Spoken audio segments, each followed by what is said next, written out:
গল্পের শুরুই হচ্ছে একটা বিপত্তি দিয়ে। বিপত্তিটা কি? ছোট্ট মারিয়াম তার মায়ের অর্থাৎ নানার একটা খুব প্রিয় টি সেট, যেটা তার মা অর্থাৎ দিদার একটা স্মৃতি, খুব প্রিয় সেই চাইনিজ টি সেটটাকে ভেঙে ফেলে। হ্যাঁ, ছোট্ট মারিয়াম সেই দিন হয়তো বৃহস্পতিবার ছিল, থার্সডে ছিল, এবং তার বাবার সাথে তার দেখার দিন, এবং তার জন্যই হয়তো তার মনে অনেক অ্যাংজাইটি ছিল, এবং সেই অ্যাংজাইটির বর্ণনা বা তার দুদিন আগের থেকে তার মনের মধ্যে কি দোলাচল চলতো সেই জিনিসটা নিয়ে এই গল্পে প্রচণ্ডভাবে বর্ণনা করা আছে। তো গল্পটা হয়তো অনেকেই বুঝতে পেরে গেছে, হ্যাঁ আমি এই বইটার কথা বলছি, thousand splendid suns by Khaled Hosseini. ভুল উচ্চারণ হয়ে গেলে আগের থেকেই ক্ষমা চেয়ে নিচ্ছি, কারণ সব কিছু ঠিক করা একটা মানুষের পক্ষে সম্ভব না, তবে শেখাটা অবশ্যই সম্ভব। তো যাই হোক, এইটাই হয়ে গেল। এবার চলে আসি গল্পতে। গল্পটা আমি সামারাইজ করেছি, একটু এটা বড় হবে, ঠিক আছে? তো যাই হোক, চলো শুরু করা যাক। প্রথমত, একটা শিশুর জন্ম ঠিক একইভাবে হয়, যা তার পারিপার্শ্বিক অবস্থা হোক না কেন, সে গরিব হোক, বড়লোক হোক, রাজার ঘরে হোক বা প্রজার ঘরে হোক, যে কোনো কালীন হোক, কিন্তু এই ক্ষেত্রে অবস্থাটা একটু আলাদা, তবে খুব একটা অপরিচিত নয়। এখানে অবস্থার পরিবর্তনটা হচ্ছে যে বৈধতার। হ্যাঁ, মারিয়াম তার মা বাবা, আমাদের মা বাবার মতো তার মা বাবা তার জীবনের সঙ্গী হিসেবে সবসময় থাকে না। তার বাবার একটা স্পেশাল ডে আছে, যেই দিন, যেমন বৃহস্পতিবার বললাম, থার্সডে করে তার বাবা আসে তার সাথে দেখা করতে, এবং তার জন্য সে সারাটা সপ্তাহের পুরো অন্য সেই কটা দিন তার জন্য অপেক্ষা করে থাকে। এবং অপেক্ষারত অবস্থাতে যদি দেখে যে হ্যাঁ সময়ের পরে আসছে না, তা সত্ত্বেও বাবা, তখন সে ভাবে যে হয়তো he is a businessman, maybe he has some other deals to deal with. ভাবুন তো, আমাদের আশেপাশের বাচ্চারা, আমার নিজের বাড়িতেও আছে, তারা কি এইভাবে এতটা এই করে ম্যাচিওরলি ভাবতে পারে? আমার তো মনে হয় না, কারণ সবাই তো আর মারিয়াম হয় না, তাই না? আমরা নিজেরাও হয়তো ছোটবেলায় এইভাবে ভাবতাম না। তো অন্য বাচ্চাদের মতো তার সকল পদে জীবনে বাবা মার সঙ্গ সে পায় না। বাবার সঙ্গ পেতে একটা বিশেষ দিনের, একটা বিশেষ ঘন্টার বা সময়ের দরকার হয়। স্মৃতি হিসেবে বাবার সাথে মাছ ধরা শেখা, এক তুলির টানে হাতি আঁকা শেখা, আর মার সাথে শেখা কিছু তন্দুরের উনুনে রুটি করা, সবজি করা, সেলাই। মা হয়তো তার সঙ্গ দেবে শেষ পর্যন্ত, তাই ভেবেছিল সে, কিন্তু তা কি হয়? না, কপাল থেকে তাও মুছে যায় মারিয়ামে। নিজেরই এক কারণে জীবন বদলে যায় একেবারে। তো কারণটা কি ছিল? তেমন কিছু না, আর 5টা বাচ্চার মতোই একটা বায়না করেছিল সে। তার বাবার বলা সিনেমার হলে একটা কার্টুন সিনেমা দেখার। কোন সিনেমা সেটা বইটা পড়তে হবে জানতে গেলে। যাই হোক, ভাই বোনেদের নিজের সংসার, নিজের পরিবারকে দেখতে চেয়েছিল সে, কিন্তু তা কি সম্ভব? সম্ভব নয়। এর আগেও সে তার অতি বিশ্বস্ত একমাত্র বন্ধু এবং তার শিক্ষক মোল্লা ফয়জুল্লাহর কাছে, তার যে তাকে কোরআন পড়াতো, তার কাছে সে তার বাবার অন্যান্য মেয়েদের মতো পড়তে যাওয়াও চেয়েছিল, স্কুলে যেতে চেয়েছিল, কিন্তু স্বপ্ন দেখতো আর ভাই বোনেদের মতো সেও বড় হবে, কিন্তু তা সম্ভব হয়নি। তার মা তাকে তার জায়গা বুঝিয়ে দেয় এবং বলে, there is only one skill a woman like you and me needs to learn in life, and that don't teach in the school. So এইভাবেই সে বড় হয়ে ওঠে। তার মা ঠিক যেই ডিফিকাল্টিগুলো ফেস করেছিল, সেইগুলো সে তার মায়ের সাথে সেও আস্তে আস্তে সেইভাবে বড় ওঠে। কিন্তু সে তো ছিল খুব ইনম্যাচিওর, একদম ছোট্ট একটা মেয়ে। তার স্বপ্নতে কোনোদিনই পূরণ হয় না, কোনো বায়নাই তার পূরণ হয় না।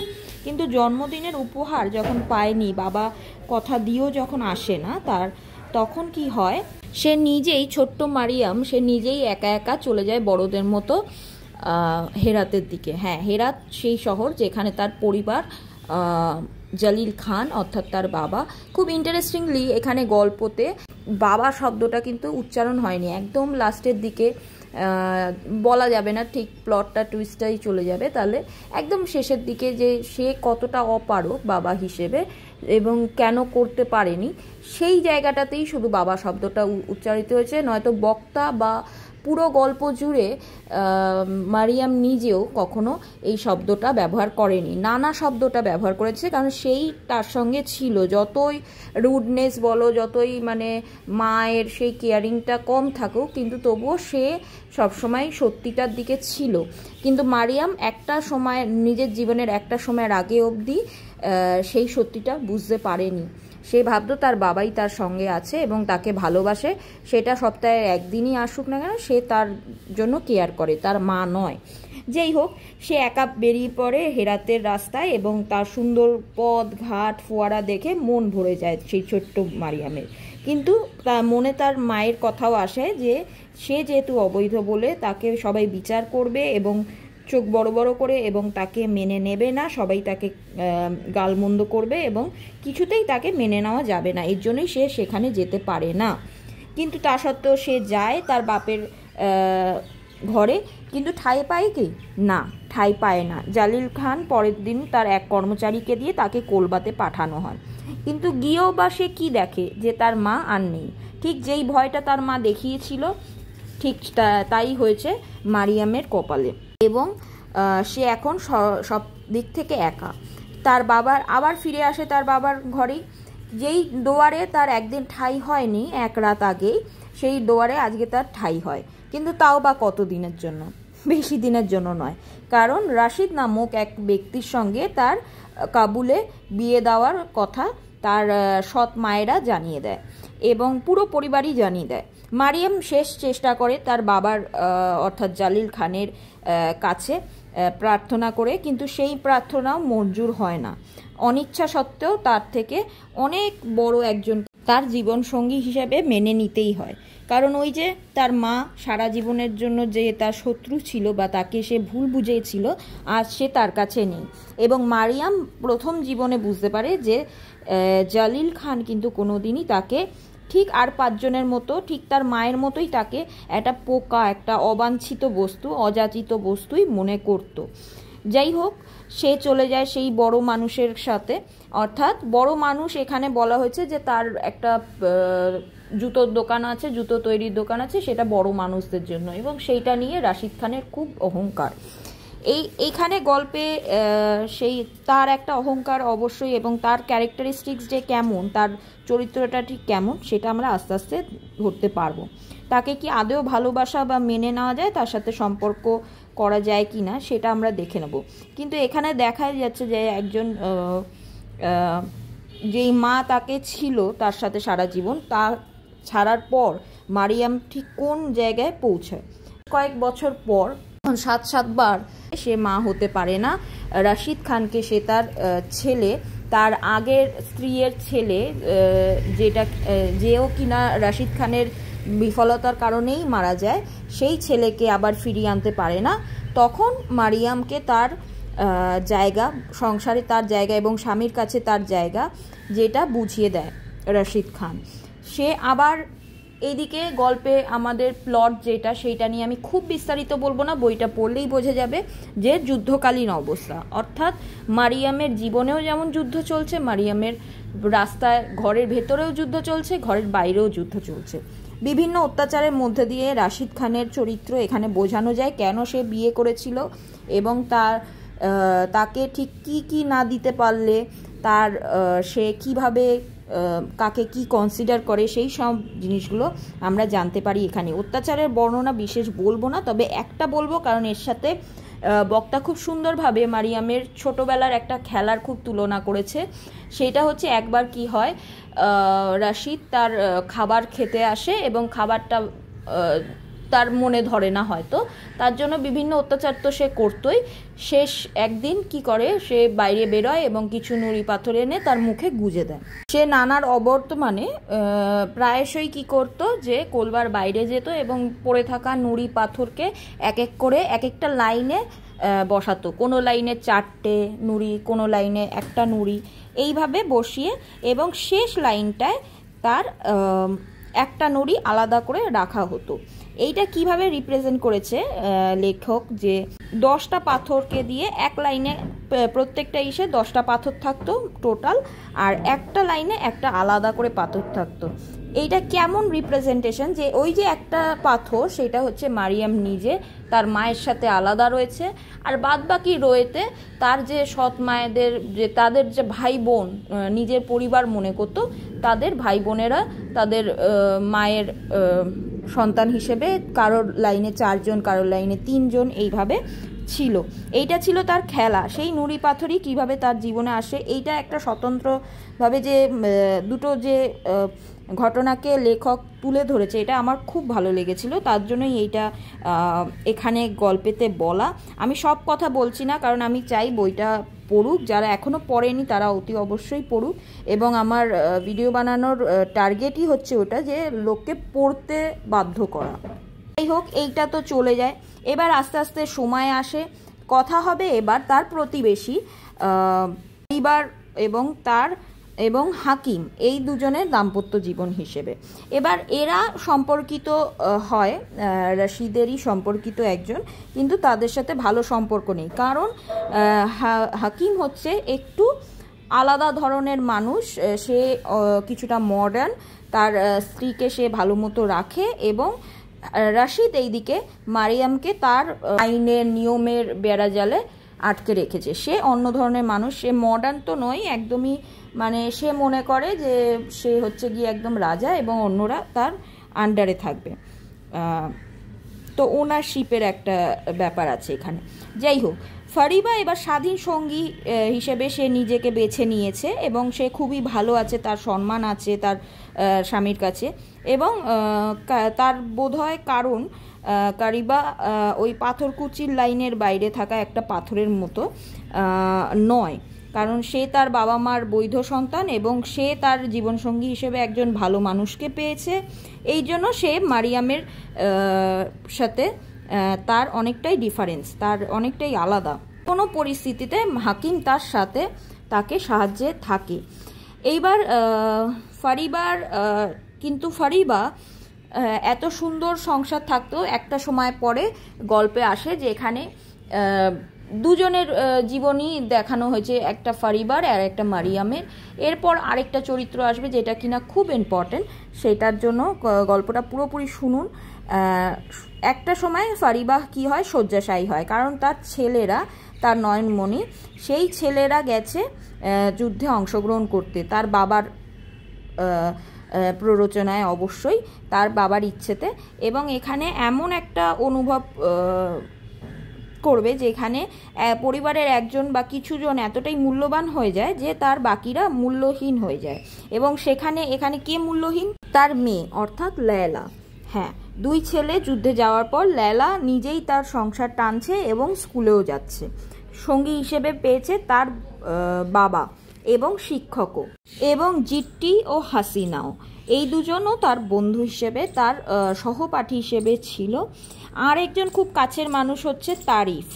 এই তারিফকে তারও সাথে একটা খুব ভালো স্মৃতি তৈরি করতে পেরেছিল লেলা, তার মেয়ে। আচ্ছা, এইবার হচ্ছে গিয়ে মারিয়ামের মতো একদম খালি হাত ছিল না তার। অবশ্যই এই যুদ্ধের পরিস্থিতিতেও তার কদিনের জন্য হাত ধরার জন্য মানুষ ছিল তার বাবি, অর্থাৎ হাকিম। তার ভালোবাসার অভাব থাকা সত্ত্বেও সে সংসারের কাজ এবং পড়াশোনা, বাবি দেখাশোনা করা, নিজের মন থেকে সব সামলাচ্ছিল। তারিকও ছিল তার পাশে, খাদিম নামক একজনের সঙ্গে তার দ্বন্দ্বে তারকে সাহায্য করার জন্য। এই খাদিম হচ্ছে ওই এক ধরনের মানুষ থাকে না, যে ছেলে মেয়েরা যারা নাকি বুলি বলতে পারো, এক কথায় যদি বলতে হয় বুলি বলে দিই।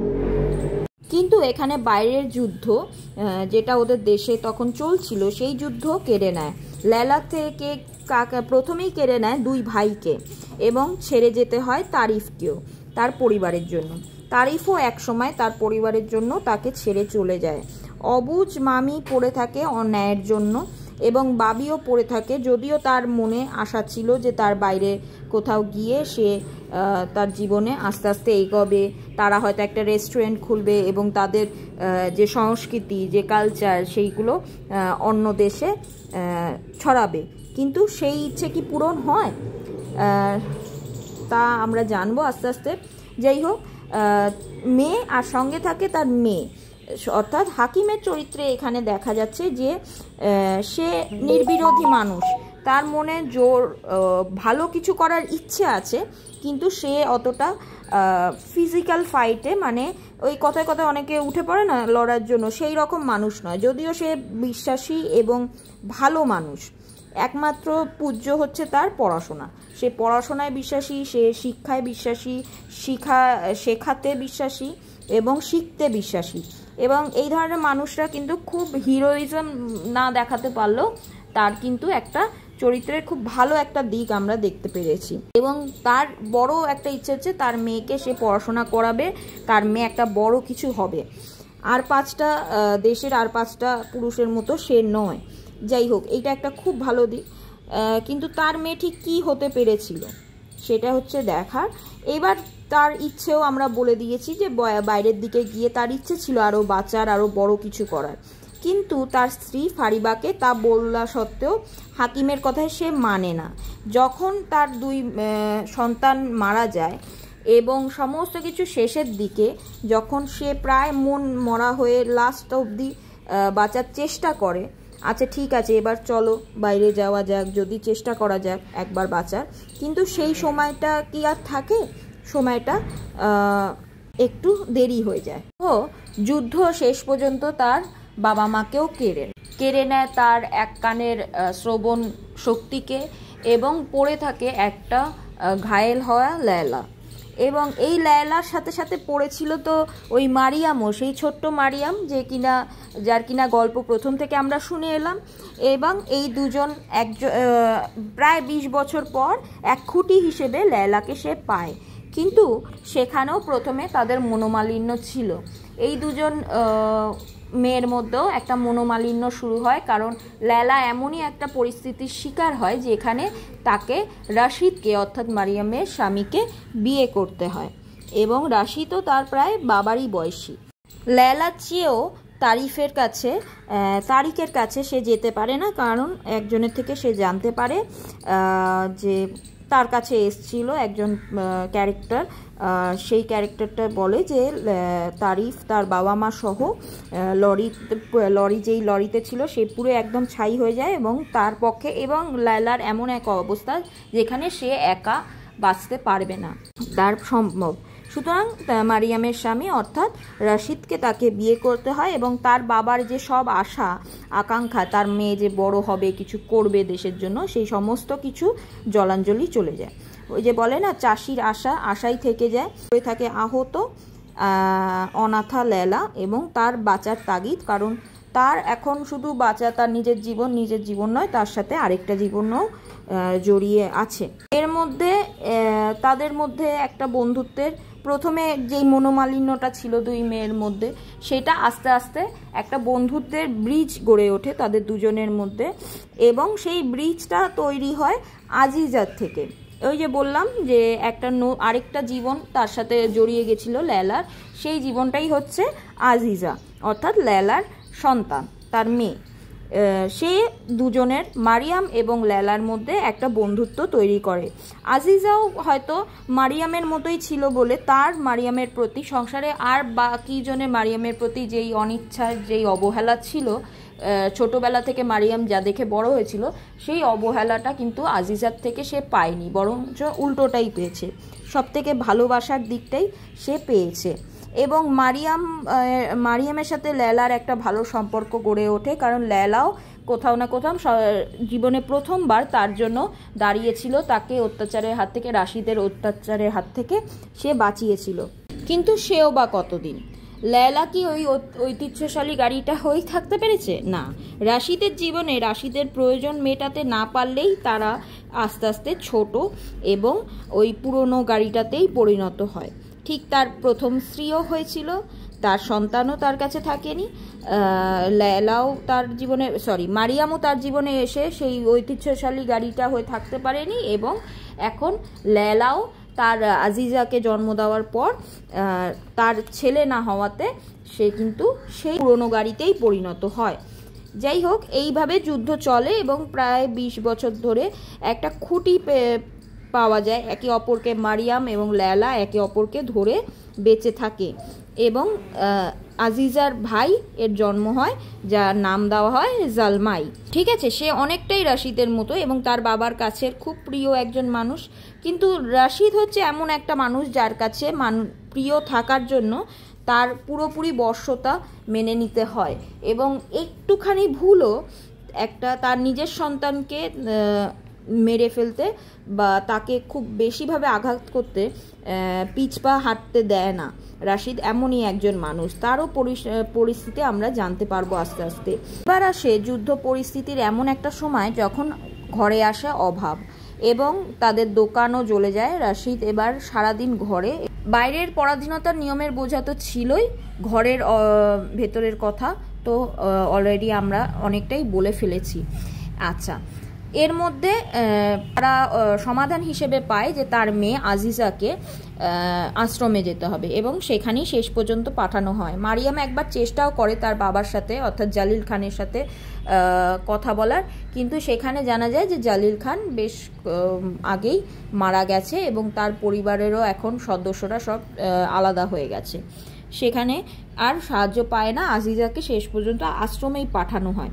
এর মধ্যে এরা তার আগে পালানোর চেষ্টা করে, যেই পালানোর ঘটনা খুব মর্মান্তিক এবং বিফলতা তারা পায়, কিছুতেই তারা পালাতে পারে না। সেখান থেকে আমাদের ওখানকার অবস্থা এবং ওখানকার লোকেদের কি তারা বিশ্বাস করে এবং কিভাবে তারা মহিলাদের ব্যবহার করে বা তাদের সাথে আচরণ করে সেইটারও একটা আমরা বর্ণনা পাই। যাই হোক, সেই বিষয়ে বলে ভিডিওকে আরও বড় করব না। এবং এই ক্ষেত্রে কি হয় যে এরপর কি হয় যে নিজের মেয়েকে দেখতে যেতে গিয়ে লাঞ্ছনার শিকার হতে হয়। রাশিদ জানে যে স্বামী ছাড়া তখনকার পরিস্থিতিতে স্ত্রীরা বেরোতে পারছিল না, তা সত্ত্বেও রাশিদ তার মেয়েকে দেখতে যায় না। কিন্তু লেলা তো মা, তাকে যেতেই হয় এবং যেতে গিয়ে সে অনেক কিছু সহ্য করে। এবার কি তবে আজিজাও মারিয়ামের মতোই তার বাবাকে কোনোদিনও দেখতে পাবে না? লেলা কি তার ভালোবাসা তারিককে পাবে না? মারিয়ামের শেষ পরিণতিটাই বা কি হবে? আর জালমাই কি বড় হবে তার প্রিয় বাবাজানকে ছাড়া? জানতে হলে হাতে তুলে নিতেই হবে এই বইটা। একটু সাহস আর সময় এই যুদ্ধকালীন পরিবেশে মারিয়াম, লেলা, তারিক এদের সকলের জীবনের অংশ হয়ে নিতে।